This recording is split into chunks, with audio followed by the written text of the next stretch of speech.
Yo sufro. Alguien tiene que ser culpable de esto. Así piensa toda oveja enfermiza. Esto lo dejó escrito Friedrich Nietzsche en su Genealogía de la moral, apuntando de esta manera al núcleo del resentimiento, emoción, las más de las veces perversa, de la cual fue el primero de los grandes pensadores que la analizó en profundidad. Y puesto que en este vídeo pretendemos examinar los modos en que este tipo caracterial del resentido, según lo entienden Nietzsche y Ortega, ha convertido su emocionalidad en un importante factor que interviene en la conformación de las sociedades y en el desarrollo de la historia, trataremos, con la ayuda de estos dos importantes filósofos, Nietzsche y Ortega, primero de desvelar las características psicológicas del resentido, para después indagar en los modos en que ese particular carácter se ha incrustado en la sociología y en la historia.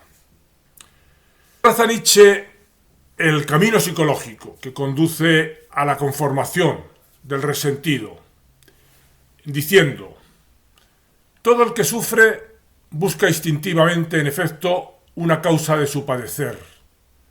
O dicho con más precisión, un causante, o expresado con mayor exactitud, un causante responsable.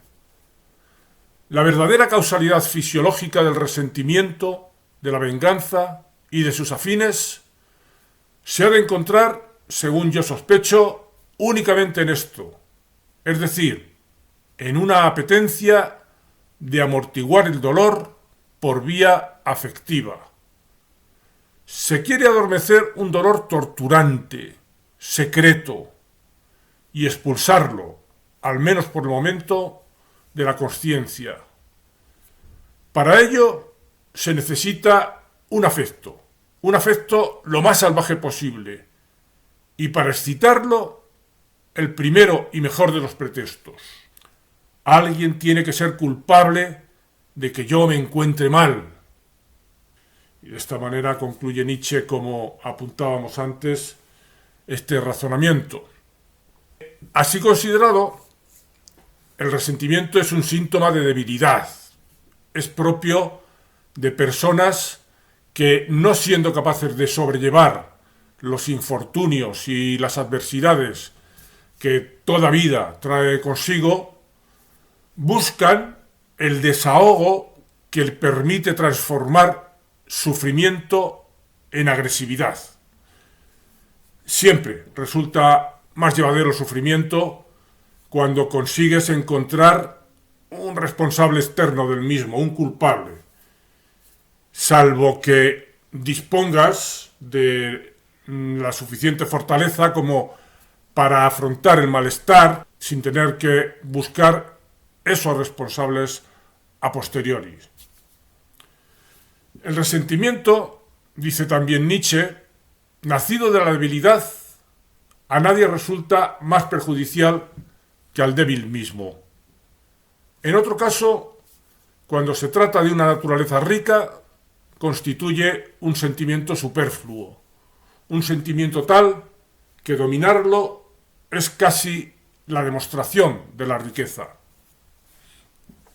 ¿Y sobre quiénes se vuelca preferentemente la agresividad por parte de los peor constituidos, de los débiles, resentidos? Pues sobre los afortunados, los que con su dicha o su prosperidad parecen estar pregonando y resaltando las deficiencias que sufre el débil resentido. Y si esos resentidos consiguen inyectar en los dichosos el sentimiento de culpa por disfrutar de su dicha, no por ello dulcificarán su agresividad hacia estos, hacia los afortunados, pero conseguirán así dar una pátina de justificación a su resentimiento. Sigamos citando a Nietzsche para entender todo esto mejor.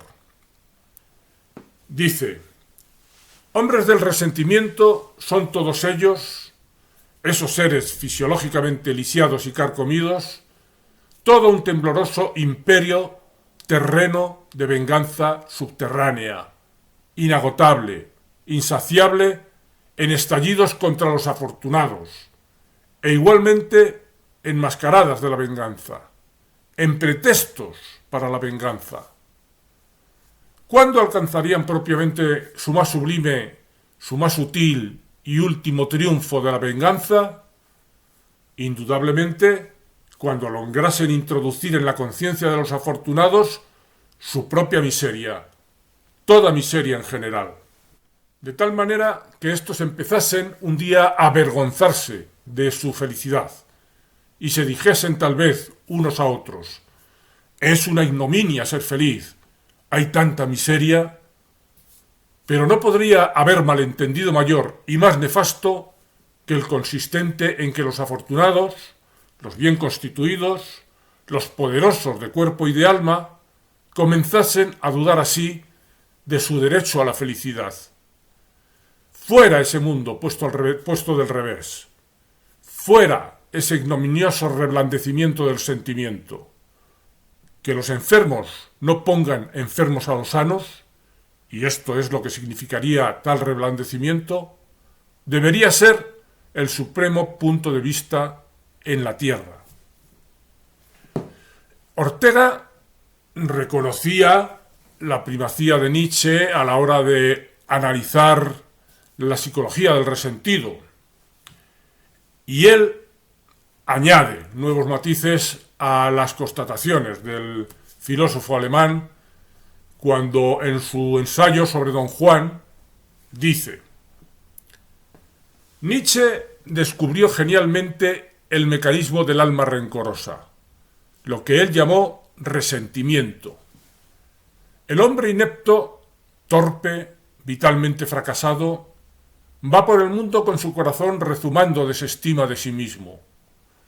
Como no logra acallar ese menosprecio de sí que sopla en bocanadas de su propio interior y no le deja vivir, se produce en él una reacción salvadora que consiste en cegarse para todo lo valioso que hay en torno.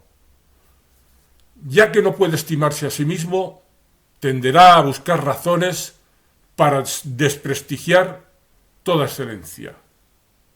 No verá sino los defectos, los errores, las insuficiencias de los hombres mejores, cuya presencia equivale para él a una constante humillación.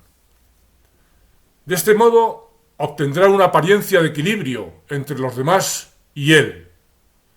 Emboscado en su resentimiento, espiará a todo héroe con fiero ojo de cazador furtivo, complaciéndose en subrayar sus abandonos y sus descuidos.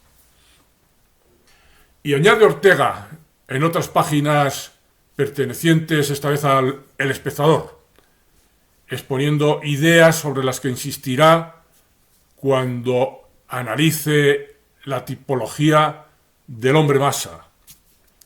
Dice: es la total inversión de los valores. Lo superior, precisamente por serlo, padece en el resentido una capitis diminutio, y en su lugar triunfa lo inferior. Vivimos rodeados de gentes que no se estiman a sí mismos, y casi siempre con razón. Quisieran los tales que a toda prisa fuese decretada la igualdad entre los hombres. La igualdad ante la ley no les basta. Ambicionan la declaración de que todos los hombres somos iguales en talento, sensibilidad, delicadeza y altura cordial. Cada día que tarda en realizarse esta irrealizable nivelación es una cruel jornada para esas criaturas resentidas, que se saben fatalmente condenadas a formar la plebe moral e intelectual de nuestra especie. Cuando se quedan solas, les llegan del propio corazón bocanadas de desdén para sí mismas. Este estado de espíritu, empapado de ácidos corrosivos, se manifiesta tanto más en aquellos oficios donde la ficción de las cualidades ausentes es menos posible. ¿Hay nada tan triste como un escritor, un profesor o un político sin talento, sin finura sensitiva, sin prócer carácter? ¿Cómo han de mirar esos hombres mordidos por el íntimo fracaso a cuanto cruza ante ellos, irradiando perfección y sana estima de sí mismo? Periodistas, profesores y políticos sin talento componen por tal razón el estado mayor de la envidia, que, como dice Quevedo, va tan flaca y amarilla porque muerde y no come.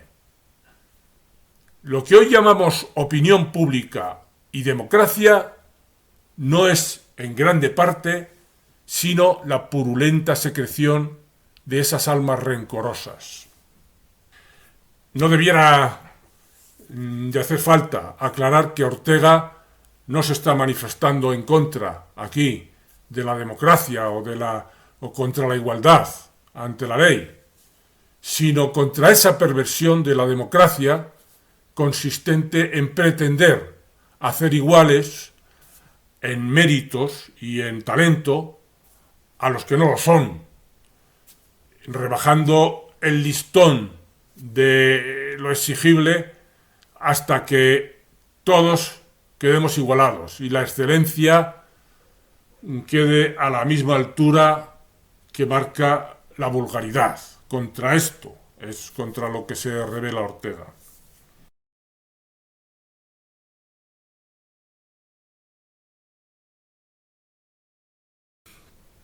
Todo depende en última instancia, sin embargo, de las diferencias en la escala de la fuerza vital o vitalidad. Y sobre ello dice asimismo Ortega: el pulso vital o sentimiento de vitalidad es en unos hombres de tonalidad ascendente, en otros de tonalidad descendente. Son las mentes tóxicas, se llaman ahora. Sigue diciendo Ortega: hay quien siente brotar su actuación espiritual de un torrente pleno de energía, que no percibe su propia limitación, que parece saturado de sí mismo. Todo esto nace en almas de este tipo con la plenitud magnánima de un lujo, como un rebosamiento de la interna abundancia. En este clima vital no se dan, por lo menos con carácter normal, las envidias, los pequeños rencores y resentimientos. Hay, por el contrario, en otros hombres un pulso vital descendente, una constante impresión de debilidad constitutiva, de insuficiencia, de desconfianza en sí mismos. Todo en estas personas será pequeño, canijo, rectante, temblón, torvo. Es la atmósfera en que la envidia fructifica y el resentimiento sustituye a la actitud amorosa, la suspicacia a la generosidad. Cuanta atención se preste a estas dos formas de pulso vital será escasa. De que dominen la una o la otra entre los hombres de una época depende todo: la ciencia como el arte, la moral como la política. En un caso, la historia asciende. La energía y el amor, la nobleza y la liberalidad, la idea clara y el buen donaire se elevan donde quiera sobre el haz planetario como espléndidos surtidores de vital dinamismo. En el caso opuesto, la historia declina, la humanidad se contrae estremecida por convulsiones de rencor, el intelecto se detiene, El arte se congela en las academias y los corazones se arrastran tullidos y decrépitos. Del mismo modo, a poco que tratemos un individuo, percibimos inequívocamente a qué tipo de pulsación vital pertenece. Si es de tonalidad ascendente, nos sentimos al apartarnos de él como contagiados de su plenitud y mejorados por una inefable corroboración vital. Si es de tonalidad descendente, notamos que sin saber por qué, se nos han cegado de pronto fuentes de interna actividad, que trozos de nuestra alma han caído en parálisis, que su periferia experimenta una rara contracción y encogimiento. En fin, que en nuestra atmósfera íntima soplan insólitas ráfagas de acritud.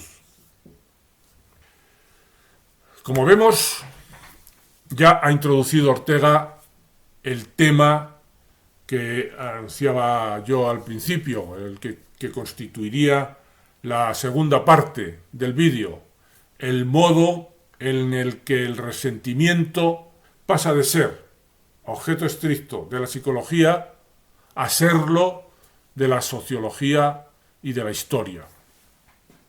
Recordemos que hablaba Ortega en esta última cita de cómo la ciencia y el arte, la moral y la política se ven afectados por la predominancia de un tipo humano u otro, según sea su diferencia en la escala de vitalidad. Pues bien, tanto Nietzsche como Ortega coinciden al señalar cuál fue el punto de inflexión histórico más importante en la irrupción que fue arrolladora del tipo humano resentido en la historia. Ocurrió con la Revolución Francesa. Aclaremos cuanto antes que esto es algo que conviene diferenciar rotundamente, Revolución Francesa, de lo que fue el movimiento de la Ilustración, que llevaba ya por entonces décadas impregnando, ya que no claramente todavía, las mentes de la población en general, sí, al menos de la de las minorías y la de los gobernantes de Occidente.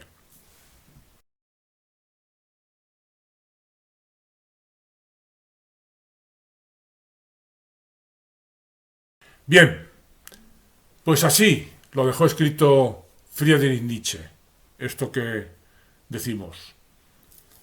Con la Revolución Francesa, la última nobleza política que había en Europa, la de los siglos XVII y XVIII franceses, sucumbió bajo los instintos populares del resentimiento. Y Ortega y Gasset, por su parte, escribió: la Revolución Francesa fue la gran jornada del gran resentimiento. Y aderezó Ortega esta afirmación con un ejemplo que no sé si es adecuado considerarlo como chistoso. Cuenta Ortega que, abro comillas, en los comienzos de la Revolución Francesa, una carbonera decía a una marquesa: señora, ahora las cosas van a andar al revés. Yo iré en silla de manos y la señora llevará el carbón. Un abogadete resentido de los que hostigaban al pueblo hacia la revolución hubiera corregido: no, ciudadana, ahora vamos a ser todos carboneros.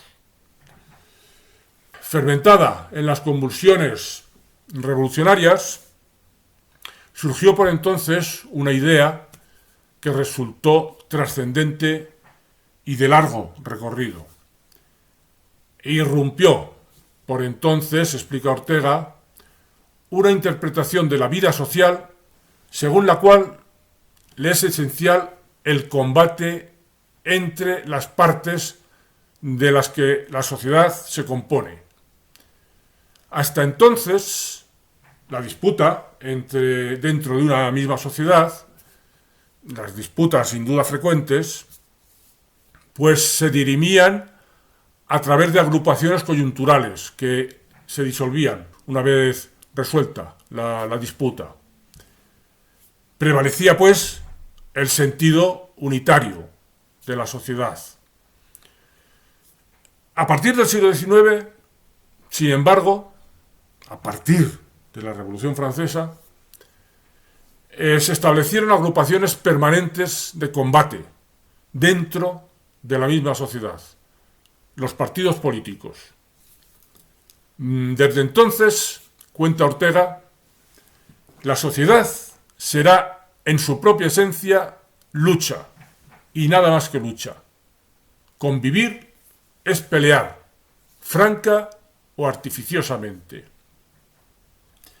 Y por las mismas fechas apareció una idea complementaria de esta que estamos diciendo, la de que no existe una verdad trascendente a cada individuo que merezca ser defendida, sino sólo intereses que se revisten de una epidermis argumentativa para ser dignificados esos intereses, pero de la cual está ausente cualquier sustento objetivo, cualquier sustento que podamos considerar verdad. Sigue diciendo Ortega sobre esto. Napoleón creó el vocablo para denominar ese pensar falso cuando llamó a sus enemigos despectivamente ideólogos. Desde entonces, una ideología significó el conjunto de ideas inventadas por un grupo de hombres para ocultar bajo ellas sus intereses, disfrazando estos con imágenes nobles y perfectos razonamientos. Más tarde apareció Carlos Marx para dar una mayor sistematización a esta idea. La sociedad, según él, según Marx, está dividida en clases que luchan entre sí para defender cada una sus propios intereses económicos, en última instancia, y para defender cada una sus intereses frente a la clase contraria.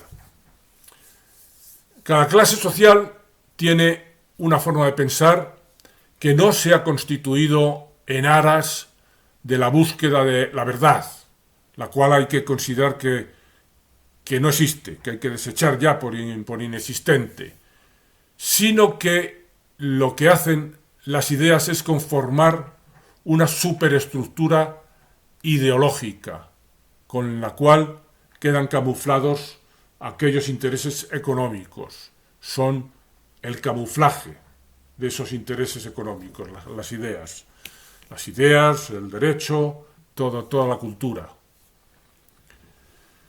En suma, dice Ortega, se llega a la conclusión de que toda idea es partidista y por tanto no existe ninguna verdad objetiva.